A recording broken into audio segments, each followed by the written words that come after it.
Olá, pessoal. Vamos aqui então comentar a primeira estrutura mais comum de discursivos do Sebrasp. Tranquilo? Bom, a gente vai pegar essa discursiva aqui, vou só compartilhar de uma outra forma, né? Para que a gente possa. Isso, agora ficou melhor para mim.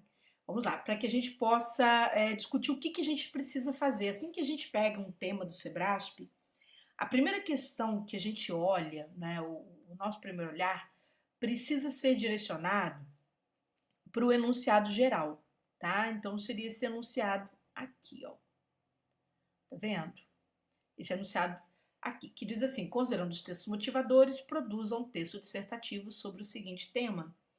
Então aqui nós temos o tema central, certo? Então a gente tem que observar. E por que a gente precisa observar exatamente o enunciado central? Porque, gente, olha só, tem que tomar nota para não esquecer, hein, pelo amor de Deus. Porque acontece o seguinte: às vezes, o Sebrasp vai pedir a sua opinião aqui em cima, ó. Ele vai pedir para você emitir uma opinião. E aí, quando ele faz isso, ele está pedindo uma opinião sobre este tema aqui, certo?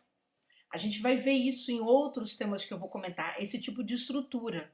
Como é que eu vou opinar caso o Sebrasp me cobre?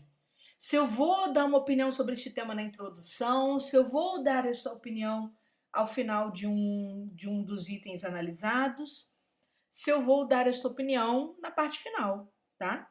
Então, depois eu vou fazer com vocês. Mas é raro acontecer isso.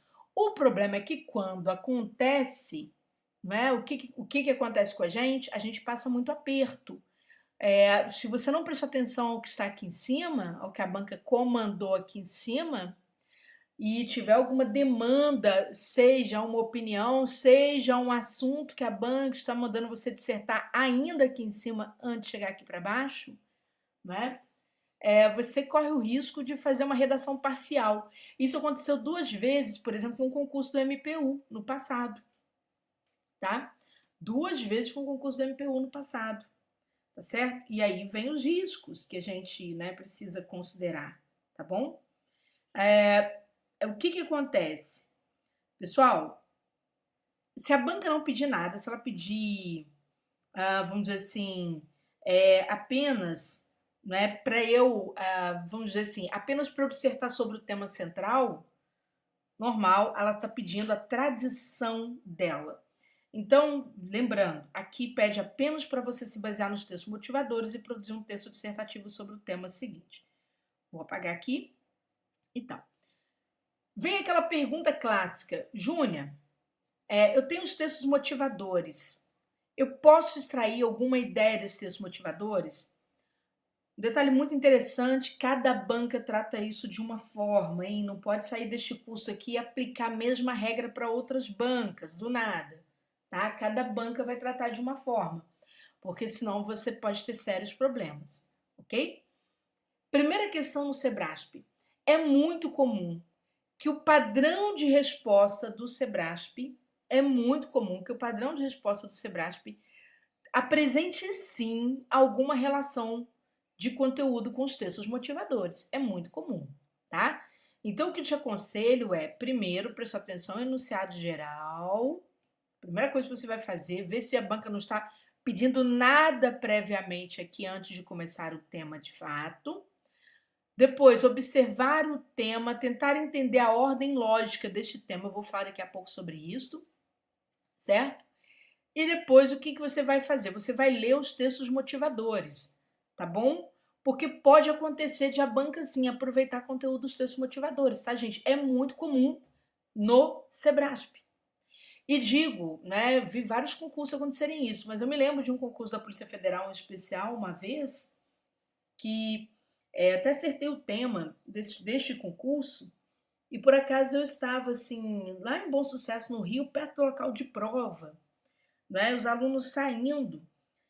Na época eu trabalhei em vários cursos presenciais no Rio, então os alunos era o maior local de prova, os alunos saindo, professora, caiu aquele tema da aula de revisão. Exatamente isso. E o texto motivador, aí eles me perguntaram muito sobre isso, por isso que me marcou muito esse tema. O texto motivador trazia exatamente as respostas. de parte dos itens que havia aqui. É claro que aí a gente não copia com a mesma. Como é que eu falo para vocês? A gente não copia com as mesmas palavras da banca. A gente pode parafrasear, tá? Então, o que eu quero dizer? Se a banca pergunta por fatores, ou seja, por elementos de causa de alguma coisa, que são fatores, etc., o que eu faço? Se eu tenho um texto que já traz parte desses elementos de causa, preste atenção à professora de vocês. Se eu já tenho um texto que traz parte desses elementos de causa, não é? Eu vou, então, aproveitar parte desses elementos, vou parafrasear, ou seja, eu vou escrever com outras palavras uma ideia similar e vou acrescentar minhas outras ideias. Por quê, gente? Porque a banca analisa, embora o Sebrasp não seja explícito em relação a esse dizer, não é? Mas a gente vai encontrar isso em algumas bancas que têm uma conduta assemelhada. A banca analisa a informatividade extraída do texto, associada a quê? A originalidade. Veja só, eu sou muito honesta com meus alunos. Existe esse tipo de análise falando no edital que a banca vai adotar essa postura? Não, não. Isso aqui é uma questão técnica minha, que eu peguei emprestada até de outra banca. Mas por quê? Para eu te explicar tecnicamente o que é isso. Depois eu vou te falar a realidade, tá? Então, o que é informatividade? É tudo que eu extraio do tema. É a interpretação que eu tenho em relação a tudo que está ali presente no tema. Porque uma característica da coerência, tá, gente? Coerência é um assunto muito amplo, em redação, muito amplo. Então, a gente tem, por exemplo, autores que se dedicaram, né, no campo das letras a estudar apenas a coerência. E aí, tem autor que trata a informatividade como um fator de coerência. Então, a informatividade é aquilo que, em parte, eu extraio de todas as informações daquilo que eu estou vendo. Veja que informação não é opinião. Olha que interessante. Eu estou analisando, por isso que é extraído daquilo que eu tenho. O que eu tenho? O tema, e tenho também, né, além do tema, tenho também os textos motivadores, certo? Então, quer dizer, eu tenho o tema, tenho os textos motivadores. Daí eu vou extrair a minha informatividade. Tudo bem? É a informação, não é a minha opinião, tá? A informatividade também, por sua vez, além de ter o texto como objeto da sua pesquisa para a produção de outro texto, ela também se vale da originalidade, que é o quê? É o seu conhecimento de mundo. É o que é original seu enquanto conhecimento de mundo. É claro que esta palavra é bastante questionável, mas para o campo da análise do discurso, a ideia de originalidade é a bagagem cultural que eu tenho, né, sobre aquele assunto e que vou trazer para somar. Então, quando eu estiver analisando fatores de alguma coisa, o que eu vou fazer? Eu vou juntar as duas coisas, informatividade e originalidade. Pode ser que os textos que eu tenha ali, né, que estão anteriores ao tema, os textos de motivação, que eles não me tragam informatividade nenhuma sobre o item 1. Pode ser. Aí eu tenho que usar somente a minha originalidade. Pode ser que os textos, né, que eu tenha vão trazer alguma coisa sobre o item 3. Maravilha! Eu vou associar a informatividade aqui, tá? Agora, vamos falar a verdade sobre o Sebrasp. Veja que eu usei terminologias técnicas são até utilizadas por outras bancas em concurso. Não são todas as bancas, algumas bancas utilizam os critérios de informatividade e originalidade, que são critérios de coerência. Vamos agora pensar, não é? Exatamente como é que se comporta o examinador. Sim, eu preciso ter exatamente essa visão do corretor o tempo todo, não é? Quando às vezes vocês me perguntam, e eu tenho até que falar um pouco sobre isso no devido momento, faz esse meu canal, que é mais simples do que aqui no curso, né? E depois eu comento sobre esses vídeos.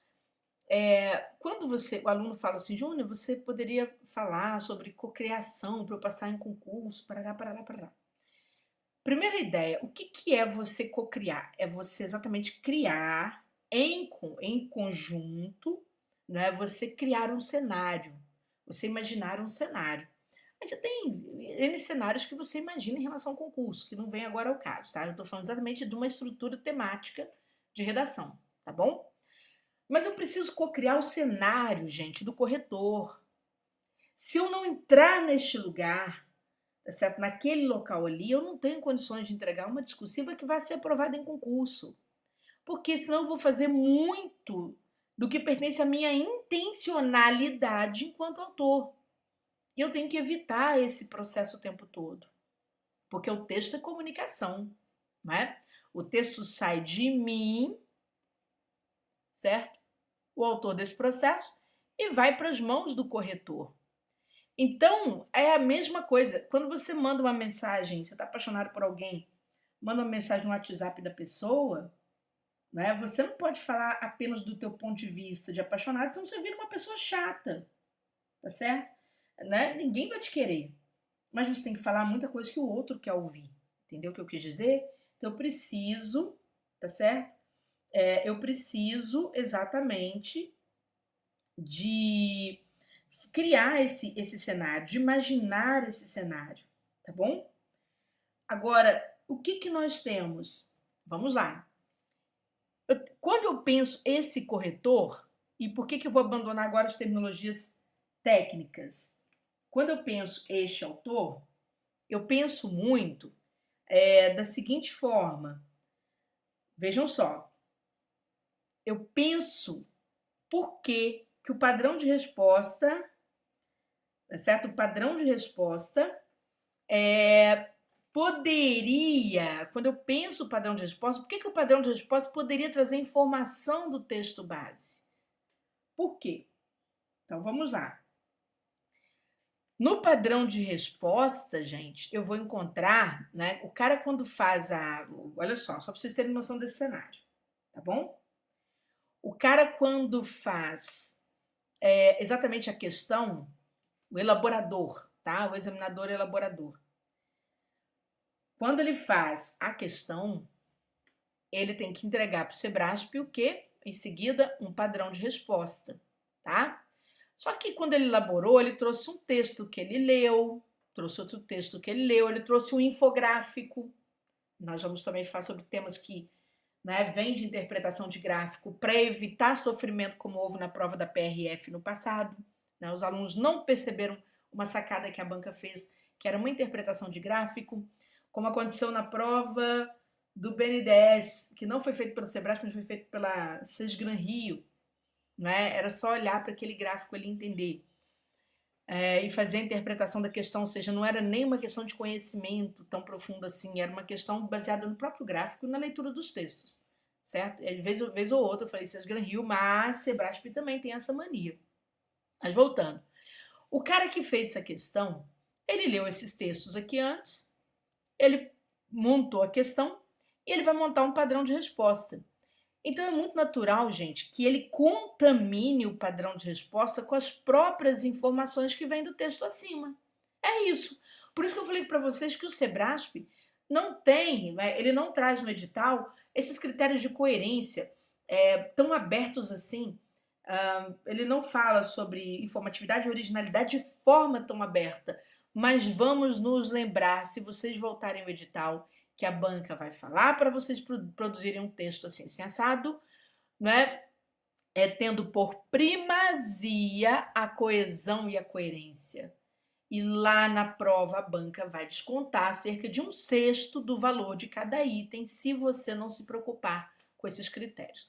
Então ela usa a palavra coerência de forma mais geral, mais generalizada, tá bom?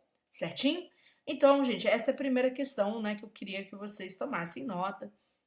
Primeiro lê o enunciado para ver se não tem nada sendo antecipado. Se tiver, vai ter desconto no primeiro item, na nota do primeiro item.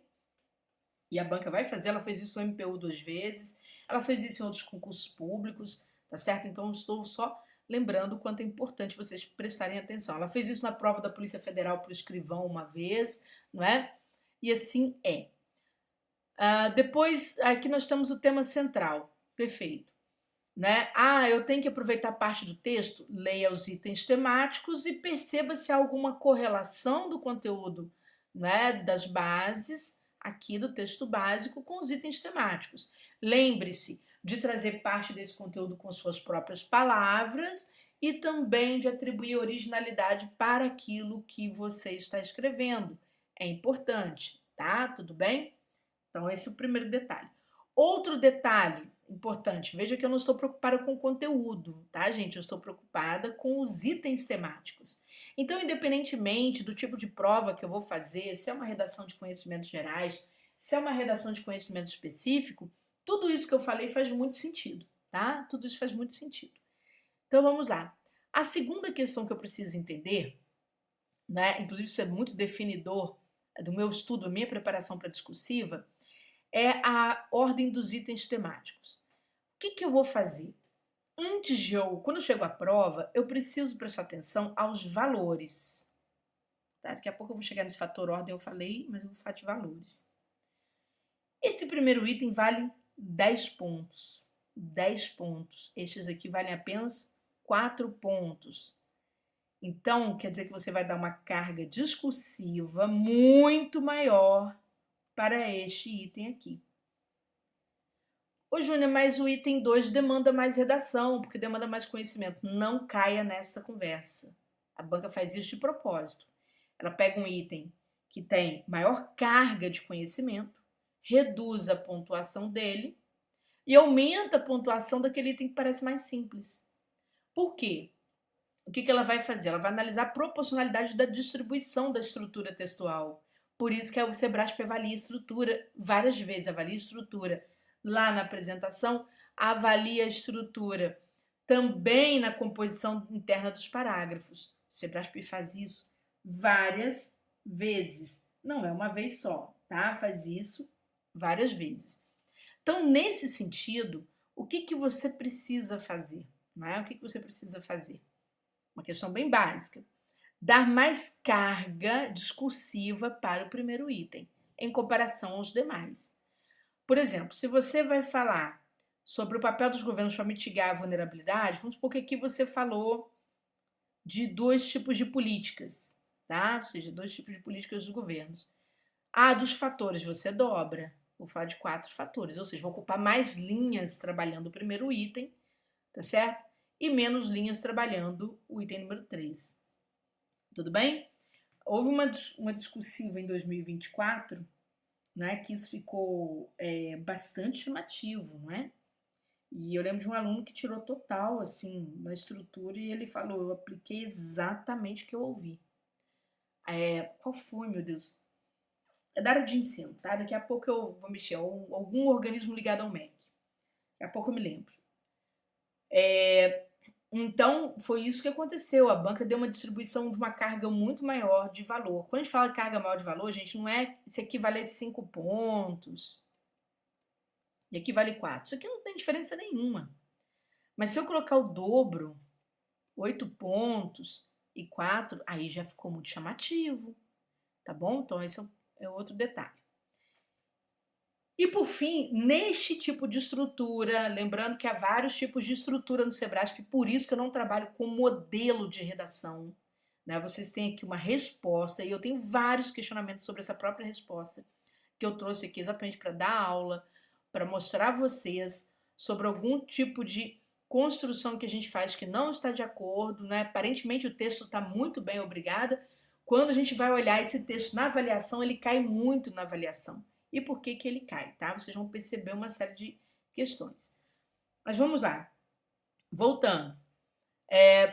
Preste atenção aqui agora em relação à sistematização das contribuições do Sebrasp.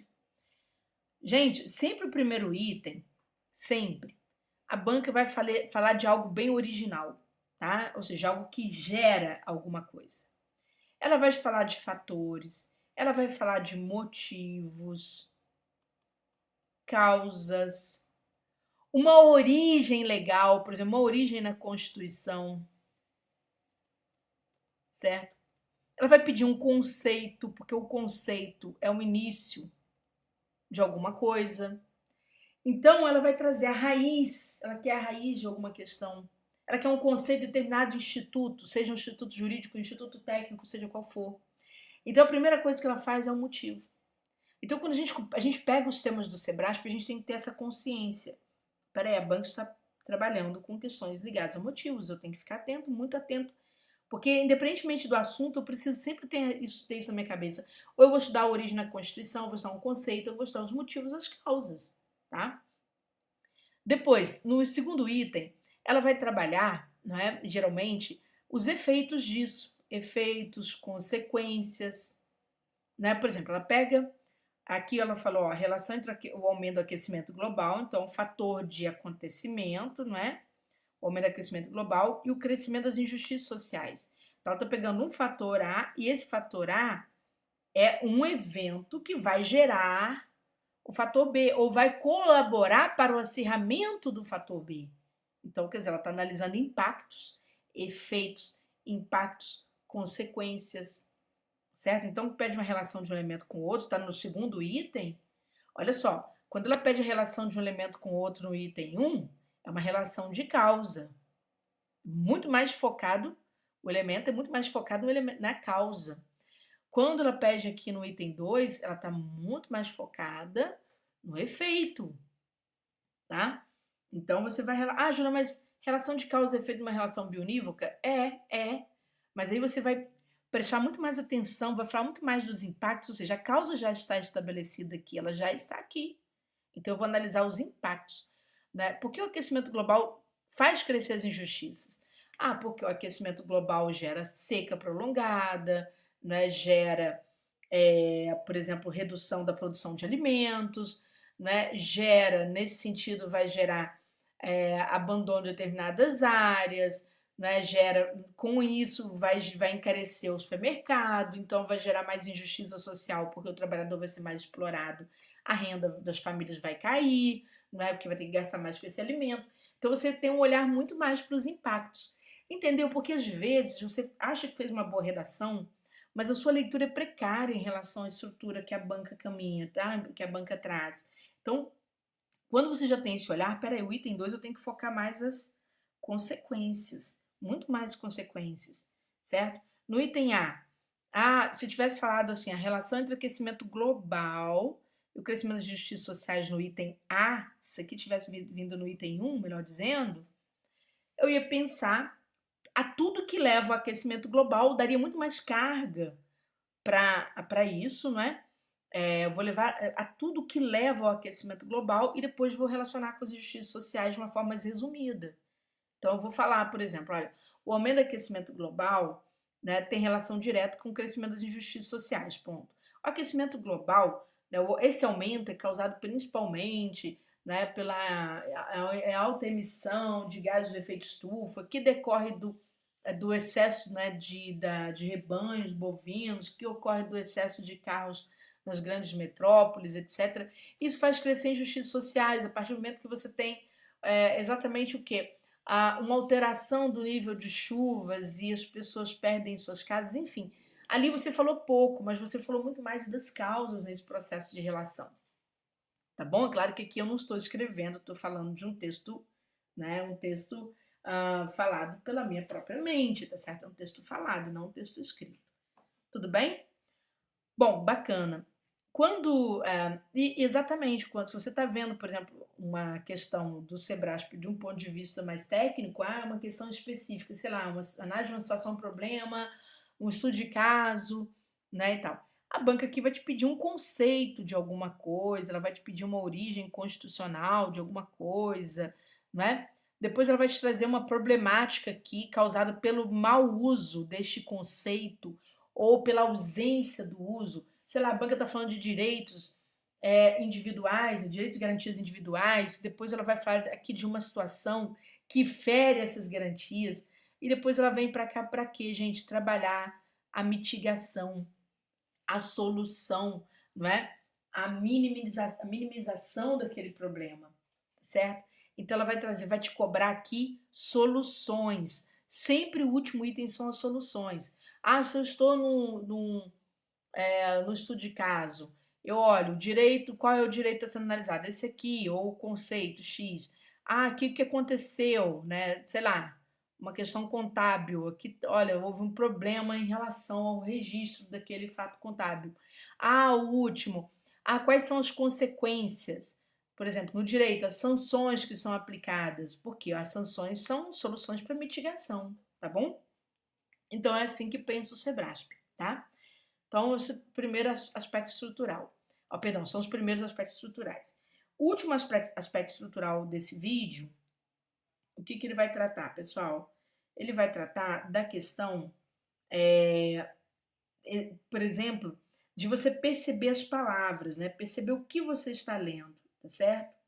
Então, o que você está lendo? Ora, cuidado com plural, singular, cuidado com todas as palavras, porque você precisa trazer palavras-chave para o texto, é obrigatório, não é uma questão de escolha, tá bom? Porque a banca analisa a precisão, tá, gente? Um dos elementos da coerência também é a precisão. Às vezes a banca traz um padrão de resposta, foi o caso do TCE do Paraná, explicitamente cobrando não só o conteúdo, mas falando. Lá no último item, né, o item de maior valor, no conceito, quando ela vai avaliar para atribuir a pontuação máxima, ela fala: o aluno deverá apresentar tal assunto de forma correta, coerente, coesa, né, de forma precisa, objetiva. Ela vai falar isso, que são atributos de redação, tá bom? Certinho? Então, pessoal, nós temos aqui, ó, se a banca colocou alguma coisa no plural, ela quer no plural. Ela quer no plural e eu preciso apresentar isso no plural, tá bom? Se a banca. Então, se você começa assim, ó, um dos principais fatores, você está muito perto de ter uma redução de nota. Ganhar uma nota aquém do valor. Não é? Por quê? Porque aqui você está centrando em um dos principais valores. Júnior, e se eu trouxer outros valores? Se você trouxer outros, tudo bem. O problema é se você trouxer derivativos de um mesmo fator. Né? Ou seja, você fica falando do mesmo fator em períodos diferentes. Acontece isso. O aluno ele tem a impressão de que ele está falando da mesma coisa, de coisas diferentes. E às vezes ele está falando da mesma coisa. Tá bom? Então, muita atenção, porque a gente precisa estar ligado em relação a essas questões. Tá? Então, a banca colocou no plural, trabalhe no plural. A banca pediu a relação, ela adora fazer isso, colocar um instituto X, né, em relação com o instituto Y. Como ela vai fazer? Pedindo uma relação aberta, pedindo uma distinção, quando ela quer uma diferença, pedindo uma distinção, pedindo um equilíbrio entre um elemento e outro. E eu me lembro de uma prova do Tribunal de Contas da União, uma questão menor, né? O Tribunal de Contas tem mais de uma questão, uma das questões de menor extensão, de a banca falando sobre o equilíbrio entre a transparência e o sigilo. Eram elementos diferentes, ela queria exatamente esse equilíbrio entre transparência e sigilo. E aí o aluno erra quando ele tenta tratar de cada item em separado, ele vai perder um terço da nota. Por quê? Porque ele perdeu essas palavras, distinção, né, equilíbrio, relação. A gente precisa estar muito atento a essas palavras aqui, tá? Por fim, item 3, muita atenção. A banca, quando pede uma solução, gente, ela pode pedir uma solução pautada nos governos, ela pode pedir uma solução pautada no governo e na sociedade civil, certo? Ou no indivíduo. Peraí, indivíduo. Ó, vocês não podem fazer isso não, tá? Só eu. Quando ela pede isso, você tem que separar cada papel. E tem aluno que junta tudo. Ele fala, ó, as soluções são essas. O governo, a sociedade e os indivíduos têm que tomar essa decisão. Mas peraí, pensa no que você está escrevendo. Será que eu, Júnior, individualmente, posso adotar soluções, né, de âmbito governista? Tá? Veja que eu não falei expressão a nível, né? Que é uma expressão que eu não posso usar, certo? Será que eu posso adotar esse tipo de solução? Claro que não. Então eu tenho que prestar atenção. Eu tenho que prestar muita atenção no que eu estou falando, tá? No que eu estou principalmente escrevendo, melhor dizendo aqui para vocês. Entendeu, pessoal? Entendeu? Então, e essa é a estrutura da prova do Sebrasp, a estrutura do tema mais comum, tá certo? E mesmo o tema mais comum, os alunos costumam errar, porque faltam estas informações que eu passei para vocês. O aluno acha que é pegar isso aqui, copiar, montar um parágrafo disso, pegar isso aqui, copiar, montar um parágrafo, pegar isso aqui, copiar, que são esses modelos de redação que eu falo até criminosos, porque vocês levam essas irregularidades para a prova achando que vão tirar boa nota. Pode coincidir de tirar, mas isso só vai gerar, isso gera like em rede social, né? Porque, redação, modelo de redação Sebrasp, isso gera venda de material pré-pronto, sem nenhum sentido. Eu não sou contra o professor trabalhar um modelo, mas que ele trabalhe com senso crítico e não como algo pronto. Olha, isso aqui é engessado, não é? Você vai só seguir isso aqui, treinar assim. Aí tem alunos que pegam 10 discursivos, ficam fazendo um treinamento completamente absurdo, não é? É a mesma coisa, você fazer exercício é um acompanhamento de um instrutor físico e você não sabe nada, absolutamente nada sobre o funcionamento do seu organismo. Então é essa questão que a gente tem que evitar, tá? É claro que falar desse jeito, né, gera menos like, gera menos adesão, porque coloca vocês sempre em pensamento, tira vocês da zona de conforto. Mas aqui a gente está atrás de aprovação, tá bom? Isso a gente tem, tá? Então é isso, pessoal. Vamos seguindo, né, para o próximo vídeo que vai comentar outro tipo de estrutura.